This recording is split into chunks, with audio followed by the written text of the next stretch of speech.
మనం పట్నాల్లో ఎంత విలాసవంతమైన జీవితాన్ని గడుపుతున్నా, ఎంత డబ్బు సంపాదిస్తున్నా, ఏదో ఓ క్షణంలో మన ఊరు అలా గుర్తుకు రాగానే మనకే తెలియకుండా కళ్ళు చెమ్మగిల్లుతుంటాయి.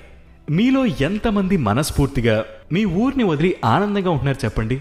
అదేంటో గాని చదువు పూర్తయిన మరుసటి రోజు నుంచి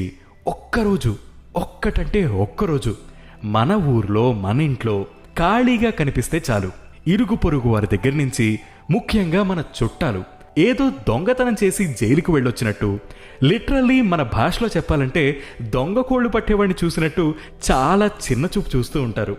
అదేంటో గాని ఎప్పుడూ మన ముఖం కూడా చూడని సొసైటీలోని పెద్ద మనుషులంతా అప్పుడే నిద్రలేస్తారు. మీ అబ్బాయిని అలా ఖాళీగా వదిలేకండి, పోనీ మా వాడు పెద్ద కంపెనీలో పనిచేస్తున్నాడు, వాడికి రికమెండ్ చేసి ఒక్కసారి మీ వాడితో మాట్లాడించమని చెప్తాను అంటూ ఆల్రెడీ భగ్గుమని రగులుతున్న అమ్మా నాన్న గుండెల్లో కిరసనాయిలు చల్లుతూ ఉంటారు.